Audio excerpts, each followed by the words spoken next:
la esencia de la institución y los logros del pasado para enfocarnos en un futuro más humano, innovador y centrado en el bienestar de nuestra comunidad.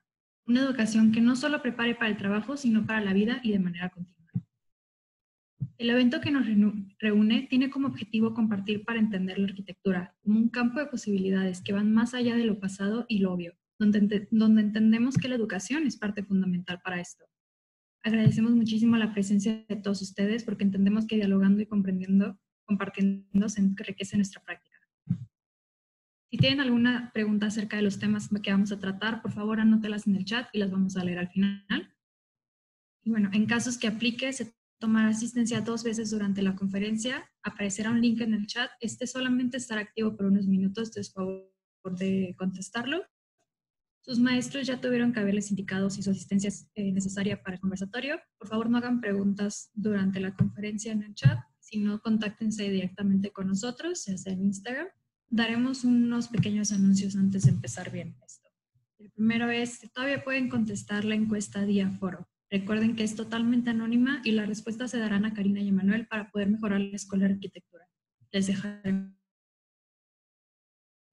el link en el chat en unos momentos, un par de dinámicas para sortear concursos de visualización digital con Monse Loyola y de fotografía con la profesora Sandra Hernández. Estén atentos a nuestra cuenta de Instagram, @dia.sarc. El próximo 10 y 11 de octubre tendremos el segundo curso del semestre titulado Narrativa Personal para la Vida Profesional con León Sergio Higuera, que consistirá en cómo hacer un portafolio. El link de inscripciones también lo vamos a dejar en el chat en unos momentos. Y el 7 de octubre serán las votaciones para las próximas sociedades de alumnos del siguiente año. Los invitamos a informarse de las propuestas de la planilla contendiente y ejercer su voto. Durante este año hemos escuchado hablar a varias voces cada vez más importantes, como han sido Escobar Solís y Oru. Este semestre tenemos la oportunidad de escuchar a Pedro y Juana, a Diego Borel de Tanat, a Ambrosio Chegaray, y el día de hoy tendremos el muy esperado Lanza Atelier. Lanza Atelier es un taller de arquitectura fundado en el 2015 por Isabel Abascal y Alessandro Arienzo en Ciudad de México.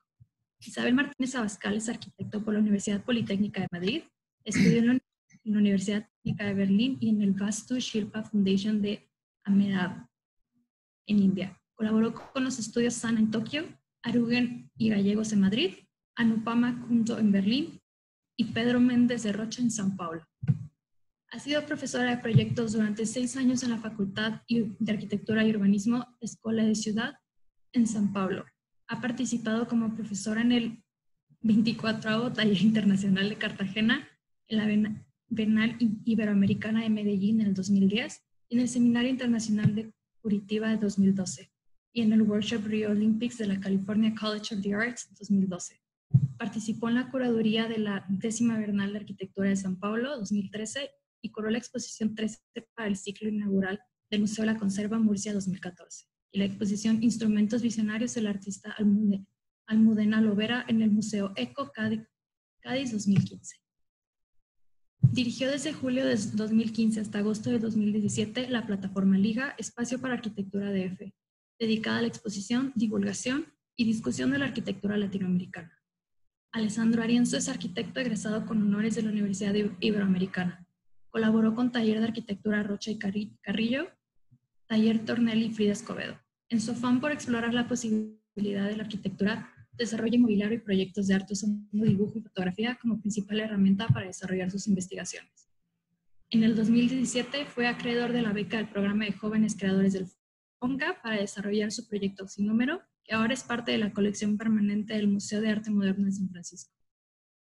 Lanza ha sido acreedor del League Prize en 2017 de la Architectural League of New York y el estudio ha sido nominado del Premio Debut de la Trienal de Lisboa en el 2019, el Premio de Obras de la Bienal Iberoamericana de Arquitectura de 2016 y el Mies Crown Hall Award of Emerging Architects del IIT Chicago 2016. El Museo de San Francisco Museum of Art celebró la primera exposición individual sobre la obra de Lanza Atelier en marzo y julio de 2018. Ya enviamos al chat el primer link para el registro, por favor, llénenlo. Les pedimos amablemente que lo contesten, se reenviará en unos momentos. Y por favor, démosle una muy cordial bienvenida a Isabel y Alessandro a nuestro conversatorio. Hola, ¿qué tal? Hola, buenas tardes. Estamos compartiendo pantalla, no sé si ya todos los asistentes ven, ¿sí? ¿Veis? Bueno, Sí, se pues ve. en primer lugar, gracias por invitarnos a este ciclo. Ahora estamos conversando un poco con Abraham y con Sofía sobre los otros arquitectos que forman parte de esta serie y nos parece muy emocionante que ustedes como sociedad de alumnos tengan interés en conocer más sobre el trabajo de arquitectos jóvenes y de arquitectos que están trabajando en México y que pues, tienen pocos años más que ustedes y en preferir saber más sobre sus procesos que a lo mejor centrarse en personas que están trabajando en otro lugar lejos o que son de otra generación. Entonces es muy bonito sentir este interés. Vamos a mostrarles algunos proyectos así a buen ritmo para que nos dé tiempo a ver varias cosas y entiendo que al final habrá alguna oportunidad de una serie de preguntas. Ponemos siempre esta primera imagen que muestra como el banco de maquetas. Algunas se convierten en basura, algunas las guardamos mucho tiempo y las ponemos todas juntas porque nos ayuda mucho a estar vinculando o hilando ideas de un proyecto a otro o de una temporalidad de proyecto más permanente a uno más efímero. Y esto nos ha ayudado en los primeros años como a entender hacia dónde vamos nosotros como estudio y hacia dónde están enfocándose cada vez más específicamente nuestras ideas, ¿no? Y es bonito que en esa imagen a todos los proyectos se les da la misma jerarquía, ya sean grandes o pequeños. Sí, tratamos de hacer maquetas manipulables de papel con procesos rápidos, no caras, eh, para perderles un poco el miedo de llegar un día en la mañana y decir que hay que cortar el muro, ¿no? Vamos a empezar con el primer proyecto, que hace Lanza. Con este proyecto como que empieza nuestro estudio. Tuvimos la suerte de que nos buscaran para solucionar unos baños en una ciclopista que construyeron que va de Catepec a Nezahualcóyotl, que tiene 7 kilómetros de largo más o menos. Y nos pedían una serie de baños públicos y de sombras para poder como protegerte del sol, ¿no? Simplemente. En esta imagen vemos ese dibujo que es una botella de Klein y siempre nos gusta trabajar con referencias que no necesariamente tienen que provenir del ámbito de la arquitectura. Y en este caso esta botella tiene esa condición curiosa de que el exterior se convierte en interior y no se sabe muy bien en qué momento el exterior comienza a ser interior. En el proyecto de los baños y en general a lo largo de nuestro trabajo, esta idea de volver más difusos los límites entre lo cerrado y lo abierto, lo exterior y lo interior está muy presente. Aquí vemos una vista inferior, una vista de gusano, una axonometría desde abajo de los módulos de baños, que si ven nuestro mouse es este que está arriba a la izquierda, y de los pares de módulos de kioscos de sombra. Todos estos módulos, en el caso de los baños fueron 3 y de los kioscos fueron 13 parejas, se construyeron con medios muy sencillos, con bloque de concreto prefabricado y con lámina pintada de blanco para los detalles. Sí están viendo mi puntero, ¿verdad? Vale. Bueno, aquí en la planta queda bastante patente, ¿no? La parte que está ejecutada con bloque y las partes que quedaron ejecutadas con lámina. Es bonito que todo forma parte de una misma cubierta y esa cubierta está perforada no solo por estos domos que son una especie de patios de vegetación, sino también por domos que están sobre cada uno de las células de excusado. De manera que cuando entras a esta gran cubierta, todavía puedes volver a entrar a uno de los excusados para salir a ese exterior que te ofrece una vista del cielo. Poníamos la referencia a la botella de Klein porque tú puedes entender que entras al módulo del excusado o realmente te sales de la comunidad de la sombra, ¿no? Obviamente en el pedido, digo, ya creo que todos los encargos de arquitectura te piden que cueste lo menos posible, pero en pues podemos ver como la construcción muy noble del bloque de concreto con la losa, ¿no? Y bueno, en metal los módulos de los baños, ¿no? Esto fue interesante porque pues los clientes claramente querían o se imaginaban dividir baños de hombres y mujeres en como, pues como todo, como la mayoría de los lugares, ¿no? Que es izquierda y derecha, ¿no? En este caso nosotros quisimos crear un pabellón donde en la sombra del espacio se creaba una actividad comunal y te podías meter al baño de mujeres o de hombres, pero ya con una célula individual, ¿no? Y al mismo tiempo se localizan los kioscos que siempre van en pares. Ya nos habían como dado unas islas para los kioscos y decidimos hacerlo siempre como en gemelos para tener más espacio, para que tuvieras también como más privacidad. Y bueno, todo pasa adentro del cuadradito, ¿no? Todas las plantas están situadas como en suástica, como en reguilete, que eso también de cierta manera le da una inercia al espacio, ¿no?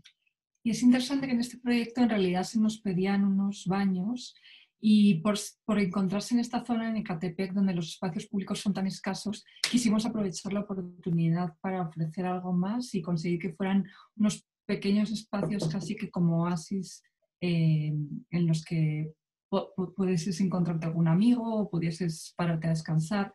Entonces, esto lo comentamos porque creo que es importante que pronto en su ejercicio profesional o incluso también en la escuela, de lo que les pide a lo que ustedes ofrecen, siempre puede haber ese salto, ¿no? De qué creen ustedes realmente que ese encargo o que ese lugar necesita. Bueno, el siguiente proyecto que vamos a mostrar fue acabado recientemente. Es un consultorio de nutrición en la Ciudad de México y traemos esta imagen de un templo en Karnak porque era un lugar en el que teníamos muy poco espacio y queríamos que estuviese muy bañado de luz sin necesariamente abrirse a lo que estaba alrededor, ¿no? Este cargo, o sea, es adentro de una residencia, en el jardín, nos dieron como la esquinita donde tenían la lavadora de ropa, o donde secaban la ropa, donde guardaban el asador o hasta la basura. Entonces ya había una preexistencia de una esquina de dos muros, ¿no? Y realmente nos dijeron, aquí tiene que ser esta es la preexistencia, ¿no? O sea, y teníamos este paso. Entonces lo que se hizo fue pasar el tendedero a la azotea de esta nueva obra, que para eso son las escaleritas, y adentro, muy sencillo, tenemos el espacio de consultorio, su vestidor, ¿no? Con su pez, etcétera, y un bañito, ¿no? Aquí lo interesante era cómo tocábamos una preexistencia que realmente un valor arquitectónico extra no era como, no lo tenía, ¿no? Entonces, cómo tratar de ligarnos con algo y tratar de seguir, pues pertenecer a lo mismo, pero diferenciarnos por lo nuevo, ¿no? Y el otro reto era que en un espacio tan chiquito lográbamos hacer una sensación espacial mucho más amplia, ¿no? Entonces te sale la idea de hacer un domo que reciba toda la luz. También es muy cerrado el pabellón para pues, no tener que ver todo el tiempo a la casa porque la cliente vive en la casa y aquí atendía a su gente, ¿no? Sí, conseguir ese espacio de intimidad, de manera que la fachada principal tiene solo esa ventanita de color azul, que también ese vidrio tiñe el ambiente con esa atmósfera. Y al final la mayor apertura de la pequeña construcción es hacia arriba. Y aquí también es bonito que el nivel del consultorio es como unos 50 centímetros más abajo que el jardín. Entonces, una vez parado adentro del consultorio, tienes el jardín casi muy cerca de tu vista, ¿no? Que también es una experiencia diferente. Entonces, al final, con una cosa tan sencilla, el espacio adentro sorprende bastante, como el espacio interior no refleja tanto lo que pasa afuera, ¿no? Este es el último proyecto que hemos terminado. Este proyecto lo empezamos casi terminando los baños. Eso es 2016. Ha ido con nosotros toda la carrera de Lanza. Este es una casa unifamiliar en el bosque, ¿no? Ahorita nos vamos a las imágenes, pero ponemos esta referencia porque teníamos la idea de abrazar un pedazo de bosque y como domesticarlo o apropiártelo, ¿no? La casa está entre la Ciudad de México y el Estado de México, en esta carretera, ¿no? Que es por donde están los encinos, etcétera, que son estos fraccionamientos bastante boscosos. Y el problema era que la casa estaba muy pegada a la carretera y suena constantemente el paso de los coches, ¿no? Bueno, esa es una imagen solo como un poquito del sitio, día. Como bueno, no el primer día de dibujo, de trazo, ¿no? Pero habla mucho del concepto de la casa, que era ir esquivando los árboles para ir por cuál abrazábamos y cuál dejábamos afuera, ¿no? Entonces, realmente esta es la planta arquitectónica. La carretera está en el lado norte.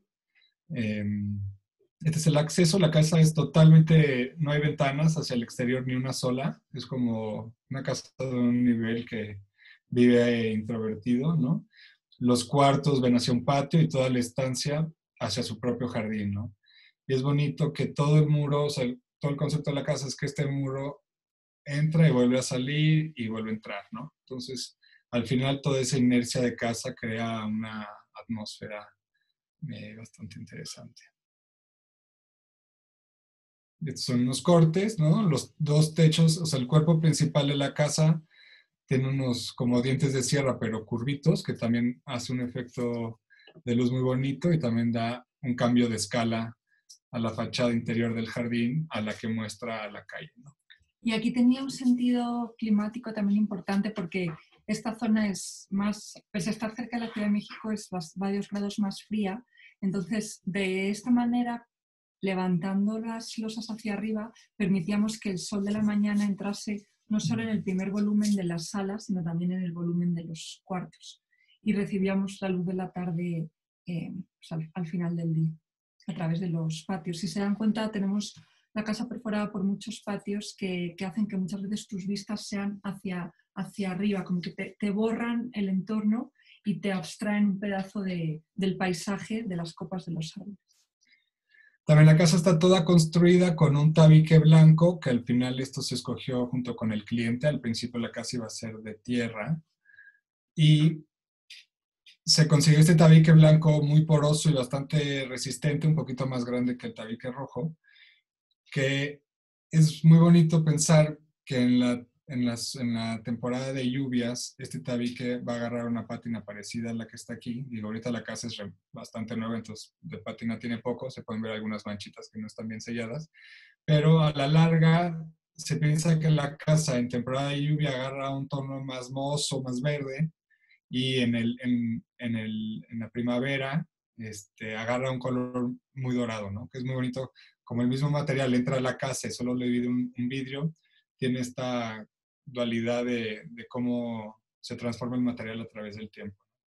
Aquí el jardín apenas está empezando a crecer, el cliente apenas está metiendo sus plantas, pero esperemos que esto a la larga se ponga mucho más salvaje, ¿no? La casa es bastante sobria, no tiene detalles más que las ventanas, una protección para las ventanas y un rematito de ladrillo para el goteo de la lluvia y se acabó, ¿no? Estas son imágenes interiores. Aquí tenemos un elemento interesante que, si se fijan, ya se veía en la imagen anterior a través de las ventanas, que es esta celosía de tabique. Interesante desde el punto de vista de que un material tan macizo y tan pesado como el tabique se haga ver mucho más leve en forma de celosía. Quería mostrarles cómo aquí desde afuera ya se alcanza a ver esa permeabilidad visual que nos permite la celosía y también lo interesante de ver el mismo material usado de dos maneras diferentes, ¿no? En un muro opaco y en un muro mucho más transparente.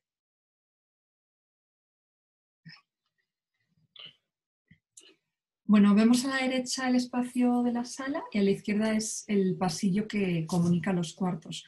Pero lo bonito es que este elemento nos permite que ambas cosas no estén totalmente desconectadas entre sí.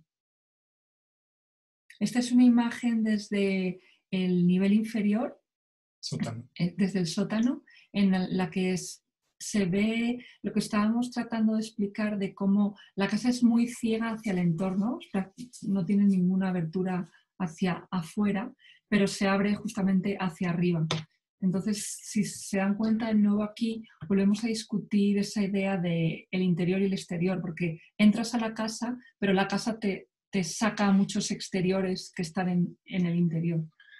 Y digo, dentro de Lanza tratamos, yo creo que los elementos cumplan más de una sola función, ¿no? En este caso, el muro perimetral también hace como respuesta al reglamento del propio fraccionamiento, ya que nos pedían a fuerza un muro perimetral para cerrar la casa, ¿no? Entonces, pues se pensó, ¿por qué no hacemos de ese muro la casa? ¿No? Entonces, al final se logró como subvertir esa regla. Esa Sí, eso regla, es ¿no? interesante y también como consejo para su futuro, el hecho de que siempre traten de leer los códigos técnicos y los códigos técnicos y las normas y ser creativos a la hora de seguir esas reglas, ¿no?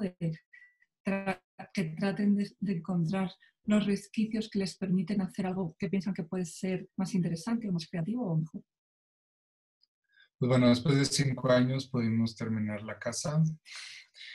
Después, digo, el estudio tuvo mucho trabajo al principio en cuestión de museografía. Tuvimos muchos trabajos como justo en museografía, que es como en el inter entre el mueble y la arquitectura, ¿no? También fue algo muy bueno porque los clientes de pronto se convertían en arte o si lo quieren ver como museos, pero realmente el usuario que iba a hacer la museografía iba a ser el arte, ¿no? Entonces, estos proyectos más temporales nos ayudó mucho a desarrollar ideas un poco más arriesgadas dentro de la arquitectura a largo plazo, ¿no? Poníamos la referencia de la navaja suiza justamente porque la idea era que esta museografía fuese, por un lado, lo que pudiese desdoblarse en elementos diferentes y que además pudiese reutilizarse en varias exposiciones. Entonces pensamos en la idea de un biombo que está formado por módulos de madera, en este caso de madera banach, que se unían entre sí pudiendo adoptar diversas formas. Desde el principio sabíamos que este soporte museográfico iba a ser usada para diferentes personajes que pasaron por México, dejaron algún legado cultural, y el primero era Jerzy Grotowski, que era un actor de teatro. Entonces, en este caso, bueno, este fue el primer layout. Se construyó una sala mucho más oscura, más dramática, ¿no? Como con claroscuros, donde se mostraran los archivos de este artista, ¿no? También la exposición, como era puro archivo, o sea, como que casi no hay obras de arte, sino documental, la museografía tenía que tener una presencia importante también como para absorber tanto espacio del museo como para enaltecer un poco las imágenes de archivo. Diseñamos unos herrajes muy sencillos para que las mamparas fueran autoportantes y se pudieran separar entre ellas y conectarlas muy fácil. Realmente son estas dos como formas de L, ¿no? Estos de aquí, que van en los cantos de las puertas y se desarrollaron estos anillos dobles que por gravedad simplemente los dejas caer y se acabó. ¿No? Bueno, este es el primer artista y la segunda fue Esther McCoy, crítica de arquitectura, donde decidimos hacer un círculo. Realmente también se vale tener como tus deseos y como poder como encontrar en qué momento aplicarlos. Es verdad que una idea que era el hilo conductor del proyecto de Pasajeros, que es el nombre de la serie completa, era que con cada nuevo personaje se creasen nuevos paneles que respondiesen a la personalidad de ese personaje. Entonces, si se fijan, en esta exposición ya hay 2 módulos nuevos que no existían en Jerzy Grotowski. Y es cierto que nosotros llegamos con los módulos al museo a montar y fuimos probando formas que hiciesen que el biombo fuese estable. Porque obviamente si dejamos uno de estos paneles de 4 centímetros de grosor parado en medio de la sala, enseguida va a volcar, o en cuanto haya la menor vibración, la menor corriente de aire, va a volcar.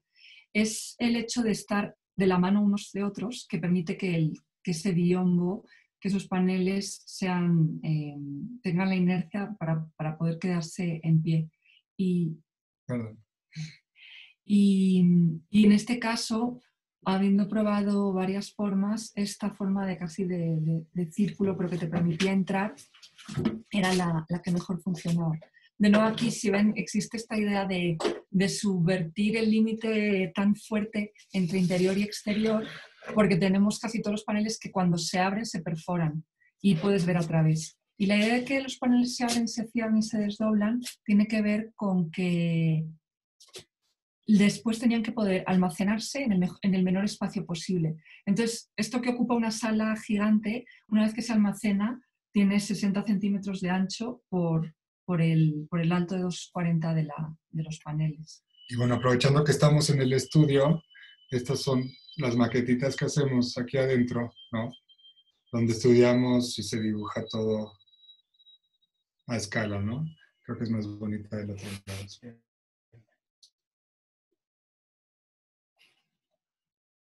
¿No?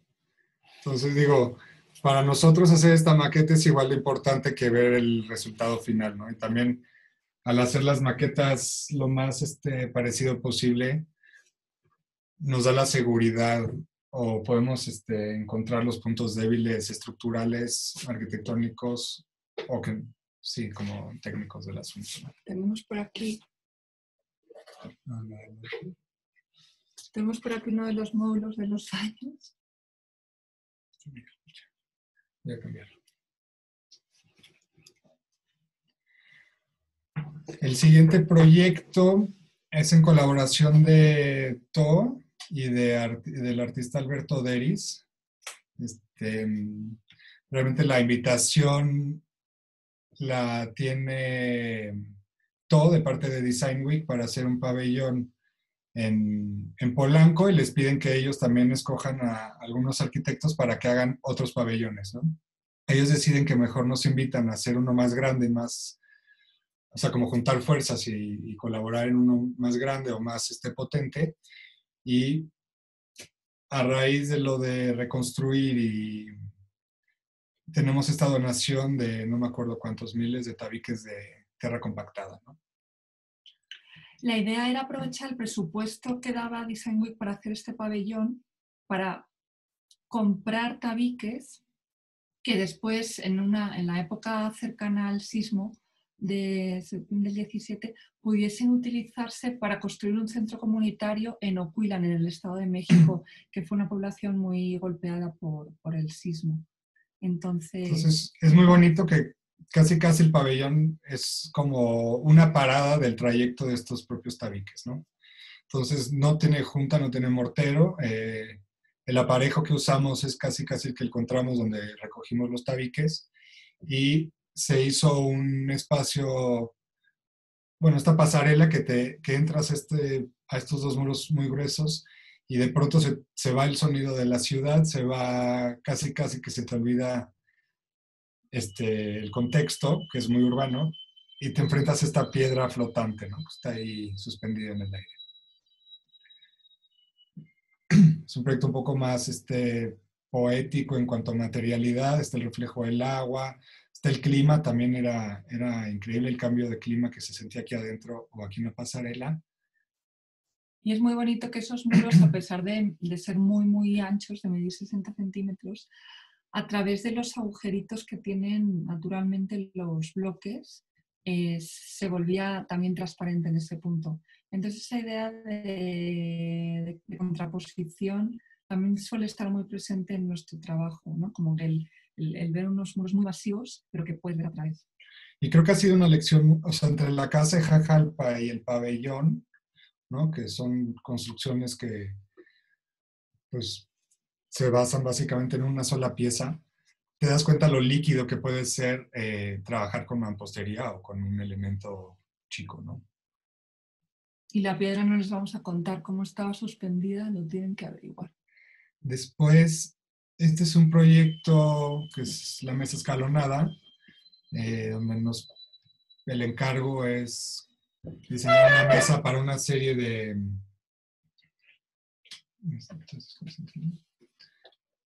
Una mesa para una serie de escenas como pop-up donde uno comparte mesa con extraños, básicamente, ¿no? O sea, tú compras tu lugar y todos comparten una mesa y es en lugares extraños. Entonces nos recordaba mucho espacios comunes, ¿no? O sea, que la mesa puede ser un espacio común, como la escalinata, por ejemplo, de Piazza de España, ¿no? Donde toda la actividad, digo, al que ha ido, o lo pueden ver en las fotos también, es muy bonita la actividad que sea en la mera escalera, ¿no? Más actividad que en la propia plaza. Entonces la idea nace un poco de eso y de convertir también el mueble en edificio, ¿no? O sea, trabajar el dibujo de cómo se proyecta un mueble como si fuera un edificio. Por ejemplo, los primeros dibujos se hicieron en alzado y era como un piso arriba del otro. Creo que aquí no está. Y que todas las partes formen un todo, ¿no? O sea, como en el estudio también tratamos de que los proyectos sean solo una idea. Si tenemos dos, pues ya encontraremos lugar para la otra en otro proyecto o, pues eso, ¿no? Como que sea una sola cosa. Y en este caso era muy interesante cómo este proyecto hacía que la gente fuese mucho más consciente de su espacio vital y que se cuestionase mucho más la idea de qué es una mesa. Como que ponía a gente que no tiene ninguna relación con arquitectura a reflexionar sobre espacios, sobre formas, sobre arquitectura. Y eso era bastante bonito. Sí, como que siempre estaban pendientes de qué iban a comer o etcétera, y de pronto es como, ¿en dónde me van a sentar? ¿Qué por ahí? ¿Será incómoda? ¿Será alta? Entonces también como que pone un poco en crisis cuál es la medida estándar o cuál es la ideal para cada persona en cuanto a ergonomía, ¿no? Y era muy interesante, los meseros nos decían después de las cenas que la gente era mucho más ordenada, como que tiraba menos las cosas, que hablaban más entre los desconocidos, como que había un tema ahí para romper el hielo divertido, ¿no? Y bueno, cerramos con un par de imágenes de la exposición que hicimos en San Francisco, donde podemos ver aquí solamente 2 de 16 maquetitas de mi proyecto de Fonca, que recupera los módulos, bueno, convierte los módulos de seguridad en equipamiento urbano, pero social, no de seguridad, ¿no? Con la premisa de que con actividad se logra la seguridad y no con la vigilancia, ¿no? Digo, estos módulos se hicieron en los 80 post-sismo porque había muchas zonas que había que vigilar y pues se entiende perfectamente. Y también eran lugares para llegar a hablar por teléfono por cualquier emergencia, ¿no? No había tantos celulares. Entonces, hoy en día se entienden como que están subutilizados, entonces era un proyecto para transformarlos en esta familia como de pues, tipologías arquitectónicas, porque las estructuras eran mucho carácter, ¿no? Sí, en general esa idea de no necesariamente tener que hacer algo nuevo desde cero, o de poder aprovechar lo que ya existe, creemos que es muy valioso. Y bueno, también para nosotros fue un punto muy importante en nuestra carrera, porque de pronto, pues sí se hacen como una realidad, o sea, se hacen realidad deseos o cosas que ni siquiera te imaginas solo por estar ahí, ahora sí que trabajando y perseverando con tus ideas y no hay nada más que tus ideas, ¿no? Realmente en arquitectura creo que uno tiene que ser bien aguerrido con lo que cree y con lo que quiere hacer, porque pues hoy en día hay muchísima oferta de todo y si no, acaba siendo un poquito lo mismo de siempre, ¿no? Allá al fondo ya se ven Aquí se ven las 16. 16 maquetitas, sí. Sí, para que vean que a veces cuando parece que los están obligando a hacer una maqueta física en lugar de que solo hagan el modelo y el render, pues digo, sí, sí sirven para algo las maquetas físicas, sí son importantes. Y bueno, pues eso es todo. Sí, queríamos dejar un poco de tiempo para preguntas, para que, aparte de la información que ya podrían haber visto en la web o en Instagram, tengan oportunidad de compartirnos otras cuestiones, otras dudas que tengan. Muchísimas gracias por esta presentación. Creo que todos podemos estar de acuerdo que fue muy rica y buena. Y bueno, nos están llegando unas preguntas al chat. Comienzo con esta que dice, ¿el concepto de transparencia que mencionan en sus proyectos es algo que toman en cuenta durante el proceso creativo o sale en consecuencia de este proceso?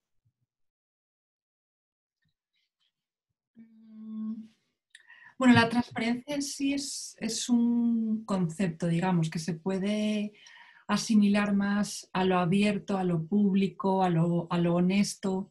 Entonces, si es importante para el proyecto que estamos realizando el que eso exista, digamos que es como uno de los ingredientes que va a aparecer. Puede haber otro proyecto en el que, por ejemplo, cuando veíamos el pabellón, existía el pabellón en el Parque Lincoln sobre el agua, había ese interés en conseguir darle la vuelta a un material que parece tan pesado y tan macizo y ver a través. Pero si se dan cuenta, en el proyecto del consultorio, por ejemplo, lo que queríamos era cerrarnos lo más posible y hacer un espacio muy íntimo, porque quien iba a estar allí era una persona que iba a hablar de su peso y que a lo mejor no se sentía muy cómoda con la idea de que otros lo estaban viendo desde fuera. Entonces, en ese proyecto en concreto, el concepto de transparencia no era uno de los ingredientes que nos interesaba. Sí, yo creo que voy a tomar, o sea, por entendido la transparencia como una honestidad, ¿no? Como un proyecto honesto en cuanto a idea, ¿no? Como claro. O sea, como que lo puedas ver desde afuera, chance no sabes bien cómo es el interior, etcétera. Digo, eso lo habrás que descubrir mientras lo habitas o lo usas. Pero te queda claro que es una sola cosa y que el edificio es un ente, ¿no? En sí, no hay dos ideas, no tiene brazos y piernas, ¿no? Simplemente. Muchas gracias. Esta que dice, ¿cómo fue esa transición de terminar la universidad al punto de sentir que han logrado sus sueños? Y yo quisiera agregar esta siguiente, que es, ¿qué consejo le darían a su yo universitario? Pues yo salí ya hace casi 10 años de la carrera y no he parado ni un día de trabajar, ¿no? O sea, si te gusta trabajar y te gusta la arquitectura, probablemente después de 10 años estés logrando tener tu estudio por más que cueste trabajo todavía, ¿no? A mi yo universitario no creo que le pudiera decir nada, o sea, me hubiera gustado salir más de fiesta, cosa que tampoco era y tampoco se podía trabajar más, ¿no? O sea, me la pasaba bien con lo que había que hacer con la carrera y encontraba dentro de la carrera pues la fiesta y la diversión, ¿no? O sea, realmente es lo que me gustaba. En mi caso, yo sí tardé un tiempo en pensar que estaba preparada para hacer mis proyectos y para mí el primer paso después de la universidad más sencillo fue comenzar a dar clase como asistente, como que se me hizo más suave esa transición a primero eres estudiante, después comienzas a participar del dar clase y después ya agarras más confianza y te lanzas a hacer proyectos. Pero mi consejo más importante para los estudiantes es que si el proceso de proyecto da muchas vueltas y hay momentos en los que uno batalla y, y son complejos, pero que desconfíen de un proyecto con el que no se lo están pasando bien, que siempre cuando un proyecto les está divirtiendo, eso es buena señal de que algo importante hay, cuando los está emocionando y cuando los está haciendo felices y sonreír.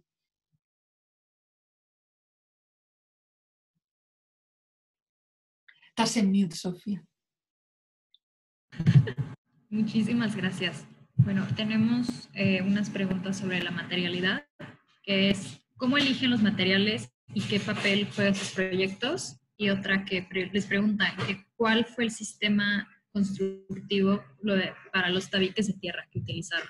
Me imagino que eran los tabiques blancos. La decisión de los materiales casi siempre viene por dónde estamos, ¿no? O sea, nos gusta trabajar con lo que hay local, no nos gusta ponernos especiales con que hay que traer tal piedra de tal lugar porque lo quiero hacer así, no es parte un poco de nuestro proceso, ¿no? O sea, lo que está a la mano, probablemente sea lo que mejor podamos construir porque la gente que lo va a construir está aquí, ¿no? Entonces, también lo hace pues, más económico y más pues, a la mano con el contexto, ¿no? A veces sí hay proyectos que la materialidad es más protagonista, que puede ser el caso de Cajalpa, ¿no?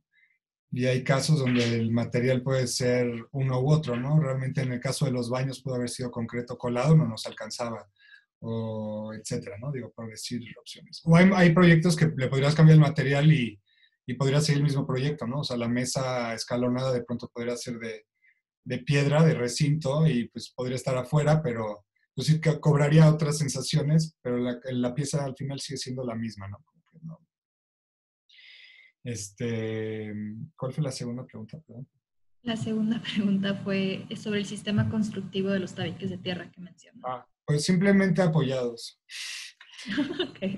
La gravedad, perdón. O sea, el tabique tenía, digo, ahorita no me acuerdo perfecto, pero es como un 30 por 12 por una medida variable de anchura, ¿no? O sea, la compresión de la máquina siempre te deja el tabique un poquito balanceando unos milímetros de diferencia. Entonces, esa textura que se logró es gracias a esa imperfección de la mano de obra o de la fabricación de un tabique más artesanal, ¿no? Entonces, solo por el cambio de eje del tabique, se tejen solito y como nunca hay... Puedo regresar. Voy a poner. No sé eso. Puedes mostrarlo desde InDesign. Sí, también piensen que este proyecto era temporal, entonces sabíamos que ese pabellón iba a pasar allí unos días, unas semanas, máximo algún mes. Pues se ve horrible.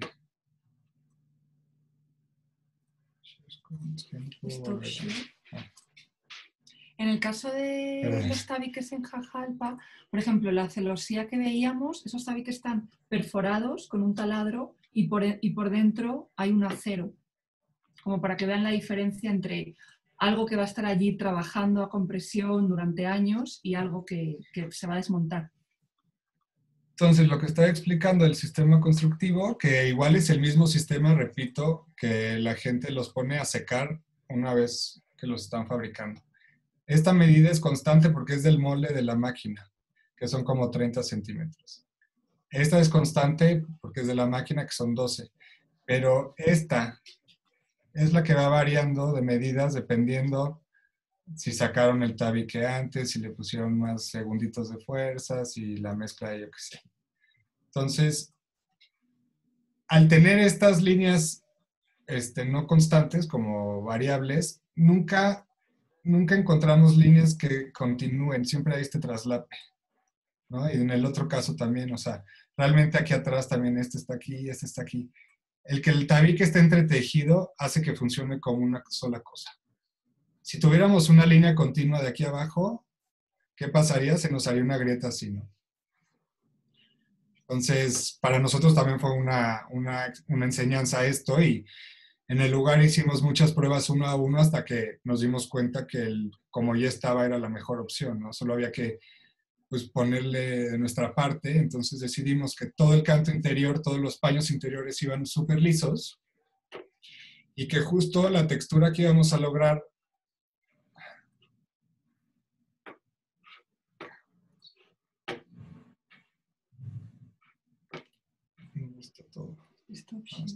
Bueno, ya. La textura que teníamos al exterior justo es producto de esta mínima diferencia en los tabiques, ¿no? Muchas gracias. Tenemos la siguiente pregunta que dice, ¿qué procesos siguen para llegar a líneas tan finas? Y siento que se puede relacionar un poco con cómo logran sensaciones cálidas y de seguridad con este tipo de materiales que generalmente se perciben duros y fríos. ¿Cuál fue la primera? Perdón, no escuché. ¿Qué procesos siguen para llegar a líneas tan finas? Como su proceso su línea de trabajo, más que nada. Pues justamente creo que tiene que ver con el escoger una idea y ceñirse a esa idea y tratar de comunicar solo un concepto. Y que sí tiene que ver la respuesta para las dos preguntas, porque al final creo que la calidez deriva más de el mirar y entender de qué va este espacio que de necesariamente la calidez del material, que no siempre es una madera o no siempre es un material cálido. Creo que esa sensación que uno siente de acogida tiene más que ver con el ver algo que es inteligible y que está dialogando contigo y que es sencillo. Como que al final la arquitectura cuesta más ir limpiando y destilar en una esencia sencilla que hacer algo súper complejo. Sí, y yo voy a agregar que también en el taller hay un proceso de redibujar muchísimo, ¿no? Así que el do it again lo hacemos todos los días, o sea, casi todas las mañanas voy a redibujar la casa, ¿no? Entonces, hasta ese punto vas limpiando la idea hasta que nada le sobra y nada le falta, ¿no? Entonces, pues es más trabajo, pero al final, pues tienes un producto, yo creo que más, sintetizado en lo que, o sea, ni siquiera nosotros sabemos cómo va a acabar siendo, ¿no? O sea, tampoco nos proyectamos, vamos a hacer un espacio que se sienta cálido y amplio. O sea, es muy difícil que pensemos así, como que realmente pensamos más en abstracto sobre qué idea estamos trabajando y qué sorpresa nos va a dar al final la sensación de ese espacio, ¿no? O sea, sí queremos que sientas algo ahí adentro, pero no pensamos que te vamos a hacer sentir calidez. Y bueno, también preguntan por aquí, creo que está muy interesante saber de dónde sale su inspiración y cómo fue su trayecto a encontrar su estilo que tienen ahora, este estilo tan propio. Me encanta que lo diga alguien que tenemos un estilo muy propio, porque la verdad uno va haciendo y en nuestro caso no buscamos ningún estilo. Creo que lo más reconocible a lo largo de nuestro trabajo es justamente que los proyectos cambian mucho entre sí, ¿no? Sí, yo ya entiendo eso cuando nos dicen del estilo, que pues, todos caminan con un estilo diferente, ¿no? O sea, como que afuera no te zafas de eso, ¿no? Entonces, al principio nosotros no sabíamos cómo caminábamos, ¿no? Yo lo dije un poco en la conferencia. Y después de ya que hay como más proyectos que puede estar vinculando hoy en día, sí decimos, eso está súper lanza. Entonces, como que sí vas desarrollando un guión, pero pues es de puro estira y afloja y estar dibujando y estar trabajando para poder lograr a un lenguaje del estudio, ¿no? O sea, yo sí creo que hay ideas que son muy del estudio, pero no creo que haya un estilo de cómo siempre hacemos las cosas, ¿no? O sea, también que usemos curvas no quiere decir que eso sea un estilo, simplemente es como otra herramienta de la arquitectura que existe y que sentíamos también que estaba como poco utilizada en México, ¿no? Sí, es interesante al hilo de lo que cuenta Alessandro, que siento que la figura del arquitecto, un hombre solo ante el mundo, es algo muy del siglo XX o de la primera mitad del siglo XX, y que hoy en día la gente tiende más a asociarse y a ser arquitectos en grupo, o de 2, o de 3, o de 10.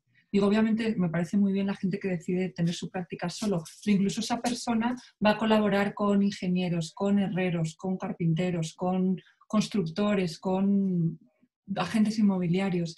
Entonces, al final nosotros reconocemos esa idea de hacer arquitectura como una labor de grupo, y esto lo digo porque al final Lanza no es yo, no es Alessandro, no es Henry que trabaja con nosotros, no es ninguna de las personas que ha estado en Lanza, sino que es todo eso junto. Entonces, muchas veces yo, Isabel, haría la columna roja, pero ¿cómo lo haría Lanza? O sea, creo que es bonito ese pensar en algo que es más grande que tú.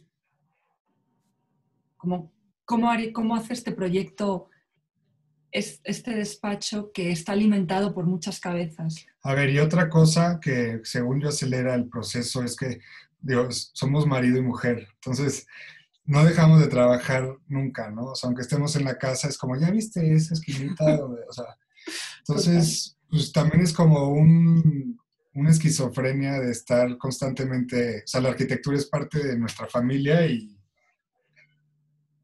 pues estamos inmersos, ¿no? Entonces No hay escapatoria. Muchas gracias. Bueno, preguntan también, la perdí, ya está. ¿Ustedes construyen sus obras o el trabajo termina en cuanto entregan planos y diseño? Y si es así, ¿qué consejos podrían darnos? O sea, bueno, si ustedes están en la construcción, por dicho, ¿qué consejos podrían darnos para la realización de obra? Pues nosotros no construimos, digo, cuando son cosas muy pequeñas como una remodelación de un departamento o de una cocina, cosas así, sí las hacemos, porque si no, no te da la economía. Pero más bien hacemos supervisión de obra y eso es, en el contrato está de que es a fuerza, por cuidar nuestro proyecto y por cuidar el proyecto del cliente, ¿no? Pero a raíz de eso también entendimos que hay que hacer ejecutivos sencillos y claros. O sea, como que de pronto en la escuela te hacen, digo, para la escala de proyectos que hacemos nosotros. Entendimos hasta qué punto el ejecutivo se para, ¿no? Y empieza un proceso de sitio y de cancha y a estar hablando con los albañiles o con el maestro o con el cliente, ¿no? Porque la mitad de tu paquete de dibujos nos ha pasado. O sea, la casa de Jajalpa hicimos un paquetón de dibujos y yo iba a la obra y usaban una planta con notas de cortes, como los cortes, quién sabe dónde están los cortes, o sea, como en México también es un poco así, ¿no? Entonces realmente decidimos hacer arquitectónicos muy completos, ¿no? Y la supervisión, entre más vayamos a la obra, mejor, ¿no? Entonces, Y preguntan, ¿qué buscan inspirar en los usuarios que visitan y experimentan sus diseños? que nos contraten.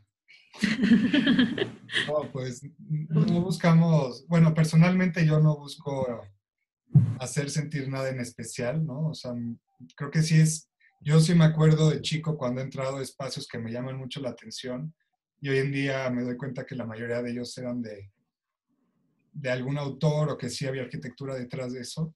Y eso es muy valioso, ¿no? O sea, como en cuestión de ¿cómo se dice?, de construcción de uno, ¿no? De un recuerdo de algún lugar, etcétera. Y creo que sí es la diferencia, ¿no? Creo que también por eso es por la que me gusta tanto la carrera. Yo veo aquí a Gabriela que tiene detrás del lugar donde acosa ni queda impune, que hay un movimiento estudiantil, ha habido un problema en un campus. Actualmente a nivel nacional estamos varias colectivas feministas moviendo para que se pueda crear una respuesta y que se busque algo más allá de lo que actualmente se hace en la institución y se pueda, como, pues de cierta forma, defender y cuidar a las alumnas y alumnos. Ajá, sí, sin duda. Claro, qué bueno. Me da gusto. Me gustaría mucho preguntar, ustedes, en todo este clima que vivimos en el país, ¿no? De pues, feminicidios y violencia de género, violencia hacia la comunidad LGBT, ¿ustedes cuál creen que es el rol del arquitecto aquí en México para poder llevar estas respuestas, estas preguntas? ¿Cómo podemos ayudar? Sí, sin duda la arquitectura tiene un gran potencial didáctico, educativo en ese sentido. Si, tratando de ver ejemplos en proyectos que hayamos mostrado hoy, el proyecto de los baños públicos fue una gran batalla el tema de hacer baños mixtos, donde los lavabos fueran mixtos. Para nosotros tenía que ver con la idea de fomentar el respeto, fomentar un espacio de pequeño encuentro a la hora de lavarse las manos entre hombres y mujeres, un espacio abierto, seguro, que se ve desde fuera del módulo, que no es un lugar encerrado, ¿no? donde puedas sentir miedo de quedarte allí atrapado y no poder salir, pero sí el fomentar esa idea de respeto mutuo, ¿no? De me puedo comportar de cualquier manera porque este es el pedacito que me han dado y aquí yo puedo hacer lo que quiera. Bueno, no, este es el pedazo de todos y tienes que comportarte de una manera que esté bien para todos. Y digo, pues no sé si infelizmente no hemos tenido tantos proyectos públicos que ya estén construidos en los años recientes, pero para nosotros siempre es emocionante trabajar con proyectos públicos porque nos da más oportunidad de hacer hincapié en temas de Yo creo que sí, hacer hincapié en la convivencia, ¿no? O sea, en general, tratar de que la gente con tu espacio, tu mesa o tu módulo de seguridad, etcétera, más bien sean imanes para que la gente conviva y se enfrente a las diferencias y, pues, es que también como, sí, pues, Uh-huh. ¿no? Como, Incluso en la mesa escalonada, que uno podría relacionarnos con un tema de clase, de unos abajo, otros arriba, justamente nuestra idea era decir, esto es un espacio democrático, aunque cada uno se vaya a sentar a una altura, es un espacio de experimentación, no hay roles asignados y obviamente no hay un espacio para mujeres y otro para hombres, ¿no? Es un espacio absolutamente intercambiable y lo importante es que tú experimentes. Nos encontramos con gente que había ido a varias cenas y se había sentado en un extremo y en otro y eso había sido interesante. Entonces creo que también parte de la violencia deriva de los roles sociales con los que crecemos, con los que nos educan y de nuevo reforzar que la arquitectura tiene ese poder de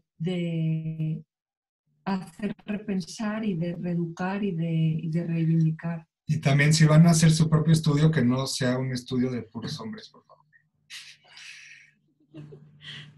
Y bueno, creo que esta pregunta se va muy bien con esta situación que estamos viviendo a nivel mundial ahora sí. Y dice, con la situación actual del encierro y todo lo que están pasando, ¿tomará un nuevo esquema de trabajo su oficina? Y si es así, ¿qué enfoque le darían?